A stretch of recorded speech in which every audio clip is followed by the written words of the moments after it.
Kali ini kita bakal ngebahas What If episode 7 yang vibe-nya berasa komedi kocak ala The Hangover dengan fokus ke Thor dan dimana episodenya ditutup dengan ending cliffhanger yang bener-bener ngetis ending dari series What If keseluruhan nanti. Well, bakal kita bahas What If episode 7 ini, so welcome to Breakdown Channel Universe. Bareng gue Rian, langsung kita bahas topik kita kali ini.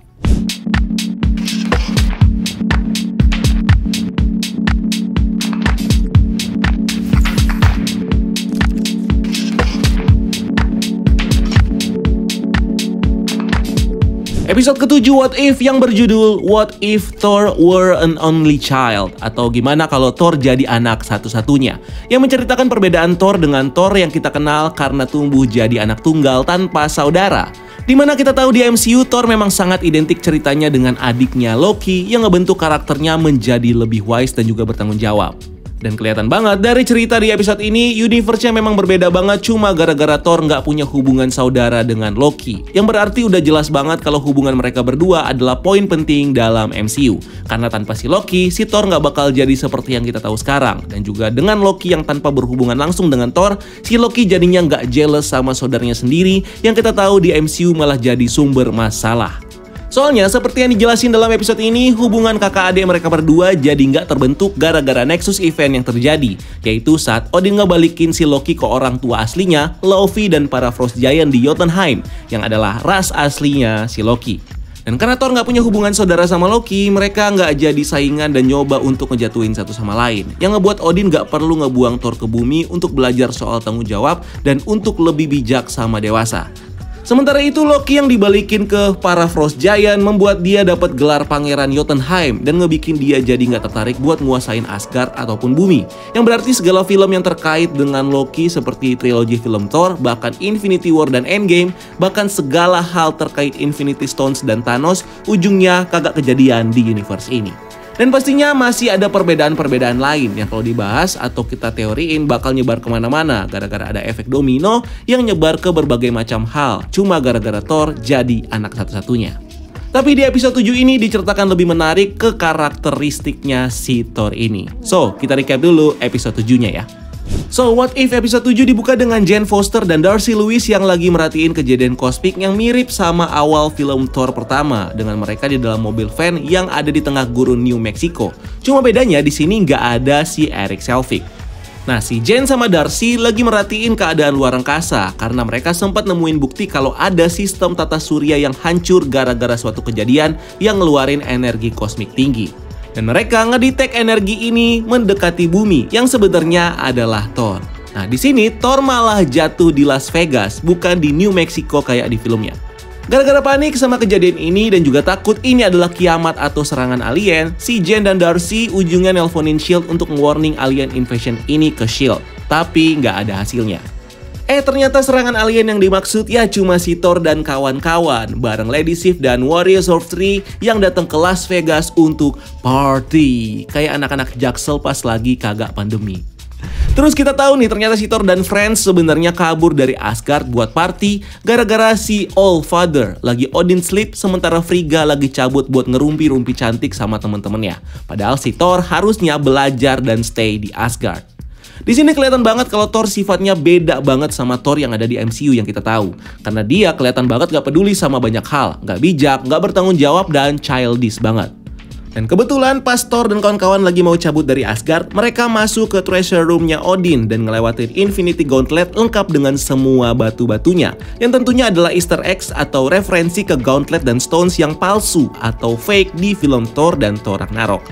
Setelah itu kita lihat Thor dan teman-temannya lagi party di Las Vegas dan saking gokilnya ini party, jadi banyak orang yang datang dari luar planet. Dan disinilah kita ngelihat banyak cameo kecil-kecilan dari berbagai macam karakter dan grup yang kita tahu ada di MCU. Contohnya ada Yondu dan Ravengers, Howard the Duck dan karena mabok malah ujung-ujungnya nikah sama Darcy. Terus ada Scourge the Executioner, terus ada kaum Skrull, ada Grandmaster dan bodyguardnya si Topaz, terus ada Nebula dan Korg, ada Valkyrie dan Drax dan juga ada Rocket Raccoon yang ketiduran di Wastafel. Dan kita lihat di adegan-adegan selanjutnya waktu pestanya si Thor mulai nyebar ke berbagai tempat di bumi, dari Paris sampai ke Sydney, kita ngelihat karakter-karakter MCU lainnya yang muncul, seperti Aisha dan The Sovereign dari Guardians of the Galaxy Volume 2, lalu ada Tasba, Mick, bahkan Surtur dari Thor Ragnarok yang ngerusak patung Liberty, dan juga ada Mantis. Well, lanjut ke ceritanya. Si Jane Foster kelihatan banget tertarik sama Thor dan nyoba untuk berinteraksi sama dia, yang ujungnya malah ngebuat dia makin deket sama Thor dan ikutan partinya si God of Thunder di Las Vegas. Bahkan sampai nginep di satu kamar hotel bareng mereka. Ujungnya pas pagi-pagi si Maria Hill dan Agent S.H.I.E.L.D. lainnya yang salah satunya adalah Brock Ramlow datengin si Jane dan ngebawa dia sama Darcy ke helicarrier. Gara-gara pestanya si Thor udah ngebikin banyak masalah. Bahkan Nick Fury sampai cedera karena ditabrak sama si Korg. Karena S.H.I.E.L.D. udah was-was sama keadaan pestanya Thor yang udah nyebar ke Paris, mereka ujung-ujungnya manggil Captain Marvel dengan harapan si Carol Danvers bisa bantu S.H.I.E.L.D. untuk nyelesain permasalahan yang dibuat sama si Thor ini. Si Captain Marvel datang lalu ngusir si Thor yang malah dijulukin si penghancur pesta sama Thor. Dan ini ngebuat Captain Marvel jadi bertarung, berantem sama si Thor. Mereka bahkan sampai baku hantam di Stonehenge yang kalau kalian ingat di film Thor The Dark World adalah tempat si Eric Selvig jadi gila dan direkam sama stasiun berita. Mereka bahkan berantem sampai traveling keliling dunia dari Grand Canyon di Amerika, Hawaii di Lautan Pasifik, dan ujungnya balik ke Paris di mana Captain Marvel akhirnya di-stopin sama Thor yang naro Mjolnir di atas badannya si Carol Danvers ini.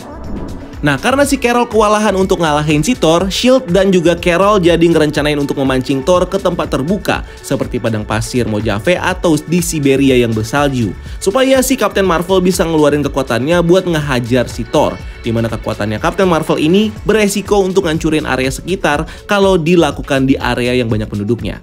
Sementara si Jane Foster kurang setuju sama ide buat ngehajar si Thor, yang ngebuat Jane untuk mencoba memanggil Heimdall dan Frigga ibunya setelah dapat ide dari Darcy. Sementara itu, pestanya si Thor udah nyebar ke pelosok dunia, kayak di kota Venice yang disamperin sama Frost Giants, New York yang didatengin sama Surtur, dan pada ngumpul di Sydney, Australia sebelum akhirnya Captain Marvel datang untuk ngebawa Thor ke tempat yang udah ditentuin sama S.H.I.E.L.D. untuk lawan. Tepat sebelum Thor ngancurin Opera House Sydney. Di saat yang bersamaan, si Jane minta tolong sama Eric Selvig untuk nyari cara menghubungi Asgard. Dia harus manggil Heimdall yang diharapin tahu posisinya Frigga di mana. Yang ujungnya ngebuat Jane dikirim ke Asgard dan dikirim ke tempat Frigga yang lagi ngumpul bareng kerabatnya. Di Siberia, Thor dan Captain Marvel lanjut berantem lagi sambil S.H.I.E.L.D. yang diam-diam nyiapin bom nuklir buat diluncurin untuk ngalahin Thor. Untungnya sebelum bomnya diluncurkan, proyeksi Frigga muncul di depan Thor untuk nanyain dia lagi ngapain, yang ngebuat si Thor panik karena nyokapnya bakal datang buat ngawasin anaknya ini. Gara-gara takut sama nyokapnya, si Thor minta tolong ke teman-teman pestanya buat ngebenerin segala kekacauan yang mereka buat di bumi sebelum Frigga datang. Walaupun awalnya si Thor dianggap gak asik karena ngebubarin pesta, dia akhirnya berhasil ngeyakinin teman-temannya buat ngebantuin dia, dan akhirnya berhasil dan semua orang pun ngebersihin semua kekacauan yang mereka bikin. Dan semua kekacauan beres tepat waktu, dimana pas emaknya Thor datang, Thor lagi pura-pura belajar sama teman-temannya. Tapi ya ujungnya si Thor tetap ketahuan juga tuh sama emaknya, gara-gara Mjolnirnya masih ada bekas-bekas coretan dan juga ada bekas-bekas pesta yang terjadi di bumi. Di bagian akhir di episode ini kita lihat Thor yang ketemu sama Jane Foster untuk berterima kasih sambil ngebawain dia bunga dan ngajak Jane untuk kencan nanti. Saat Thor pergi ninggalin mobilnya Jane, tiba-tiba muncul para Ultron Sentries di sebuah portal di tengah gurun. Dan Ultron Sentries ini ternyata lagi ngedampingin Ultron yang kelihatan udah ngumpulin semua Infinity Stones yang ditaruh di armornya. Ternyata tampilan Ultron ini adalah armor dan topengnya aja, dimana di dalam armor ini si Ultron ternyata memakai badan atau tubuh Vision, yang artinya si Ultron berhasil memindahkan program dan jiwanya ke tubuh barunya seperti yang direncanakan oleh Ultron di Avengers Age of Ultron.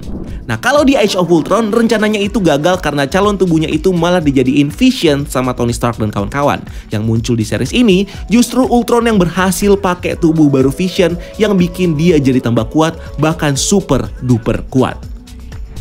Di episode ini sebenarnya kita udah ditunjukin ada Infinity Gauntlet yang penuh dengan Infinity Stones yang lengkap disimpan di Asgard. Tapi ini palsu. So, gimana caranya Ultron bisa punya Infinity Stones lengkap ini? Bahkan termasuk Soul Stone. Kan gak mungkin dia ngorbanin orang yang dia cintai. Siapa coba yang dia cintai? Masa Wanda? Nah, dengan punya Mind Stone dan tubuh barunya, Ultron Vision ini bisa tahu tentang Infinity Stones lainnya, seperti Thanos yang tahu posisi Infinity Stones lainnya setelah memakai Power Stone dan Space Stone. Dari sini, Ultron jadi aware dengan kekuatan Infinity Stones, bahkan sampai aware kepada Thanos yang lagi nyari-nyariin batu ini.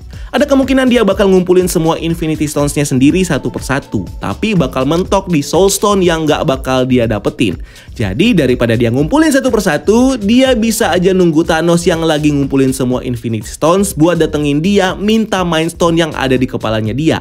Dan Ultron juga mencari Infinity Stones yang paling bisa dia akses, yaitu Time Stone yang ada di bumi. Dan dari sinilah si Ultron bakal ngelawan Thanos dan somehow berhasil ngalahin Thanos dan saling ngadu batu masing-masing yang ujungnya ada di kekalahan Thanos dan akhirnya mengambil semua Infinity Stones yang dipegang sama Thanos untuk dirinya sendiri, yang akhirnya ditaruh di armornya dia. Nah, ini sebenarnya udah ngetis apa yang bakal terjadi di akhir season series ini, yaitu battle gede antara Ultron Vision yang dapat semua Infinity Stones-nya ngelawan Guardians of the Multiverse, yaitu karakter-karakter utama dari setiap episode series What If yang somehow bisa berkumpul jadi satu. Dan sebenarnya ending series What If ini juga udah di-tease dari beberapa trailer dan TV spot yang ngasih kita lihat karakter utama dari episode-episode What If berkumpul jadi satu ngelawan Ultron Sentries. Bahkan di poster What If pun si Ultron Vision juga ada. Nah, kalau dilihat dari ending What If episode 7 sih kelihatan banget kalau si The Watcher kaget pas Ultron Vision datang. Yang bisa jadi The Watcher nggak ngelihat sama sekali kemungkinan kalau Ultron Vision bisa ada yang memperkuat asumsi kalau Ultron muncul dari universe lain. Bahkan ada kemungkinan universe si Ultron Vision ini ditutup-tutupin sama dia sendiri supaya kagak ketahuan sama orang atau makhluk dari universe lain yang bisa jadi dia lakukan pakai kekuatan Infinity Stones yang dia udah dapetin. Nah, pertanyaannya adalah apakah si Ultron Vision bakal bisa pakai kekuatannya di luar universe-nya dia? Karena di komik sendiri, Infinity Stones itu cuma bisa dipakai di universe asalnya. Dan kita juga udah lihat di series Loki kalau Infinity Stones gak bisa kepake sama sekali di TVA. Sepertinya hukum Infinity Stones ini berhasil di-unlock lebih besar lagi potensinya sama si Ultron. Mengingat kalau kita lihat di Age of Ultron, si Ultron ini benar-benar pintar karena semua informasi di dunia bisa dia akses. Dan nggak menutup kemungkinan dia juga bisa mengakses semua informasi, bahkan inti kekuatan dari masing-masing Infinity Stones ini. Sehingga hukum Infinity Stones hanya bisa digunakan di universe asal, bisa di-cheat atau di-unlock sama Ultron Vision ini. Bahkan saking pinternya dia bisa bikin akses untuk nyebrang universe dengan menciptakan portalnya sendiri. Sama seperti yang dilakukan oleh He Who Remains atau Kang. Mungkin aja universe asalnya Ultron Vision ini udah berhasil dihancurkan seperti rencana awalnya di Age of Ultron. Dan dari sini dia nggak puas dan malah tahu tentang universe lain dan malah nyebrang dengan tujuan yang sama. Apalagi ada potensi universe jadi kacau yang terjadi di series Loki yang justru mempermudah si Ultron Vision ini buat pindah-pindah universe. Well, masih ada 2 episode lagi untuk series ini. Dan sepertinya next episode bakal menceritakan tentang backstory dari si Ultron Vision ini. Sampai nantinya bakal bertarung sama The Guardians of the Multiverse di akhir episode atau di akhir series ini. Ya, I hope so lah ya. Karena bisa aja ending series ini dibikin super gantung buat dilanjutin ke season keduanya nanti. So itu dia pembahasan kita kali ini tentang What If episode 7. Dan kalau ada hal-hal lain yang mungkin gue lewatin di episode ini, silahkan tulis di kolom komentar di bawah ya. So jangan lupa like video ini dan subscribe untuk konten-konten menarik lainnya. Follow juga akun sosial media kita lainnya untuk hal-hal yang tidak kalah seru. Dan sampai ketemu di video selanjutnya. Gue Rian, keep exploring the multiverse. Multiverse Party.